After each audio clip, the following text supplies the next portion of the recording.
আসন্ন জাতীয় সংসদ নির্বাচনে ২৩৭ আসনে দলের সম্ভাব্য প্রার্থীর নাম ঘোষণা করেছে দেশের প্রধান রাজনৈতিক দল বিএনপি। তবে সেই তালিকা থেকে বাদ পড়েছেন সিনিয়র আইনজীবী ও সাবেক সংসদ সদস্য ব্যারিস্টার রুমিন ফারহানা, বিএনপির সিনিয়র যুগ্ম মহাসচিব রুহুল কবির রিজভী, দলের স্থায়ী কমিটির সদস্য নজরুল ইসলাম খান ও সেলিমা রহমান সহ বেশ কয়েকজন হেভিওয়েট নেতা।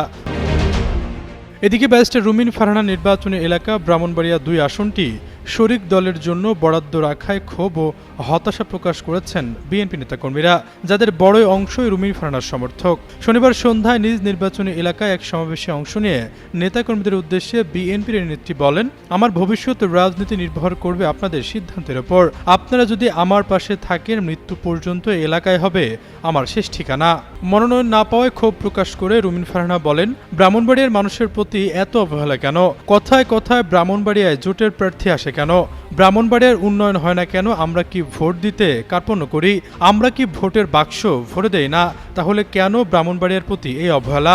এসবের জবাব দেবে আমার এলাকার জনগণ। রুমিন জনগণের উদ্দেশ্যে বলেন, আপনারা প্রার্থী দেখে ভোট দেবেন। আপনারা দেশের মালিক, জনগণ দেশের মালিক।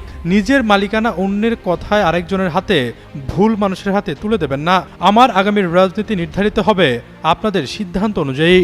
নবম জাতীয় সংসদ নির্বাচনের পর থেকে বেশিরভাগ সময় জোট এবং স্বতন্ত্র প্রার্থীদের দখলে ছিল।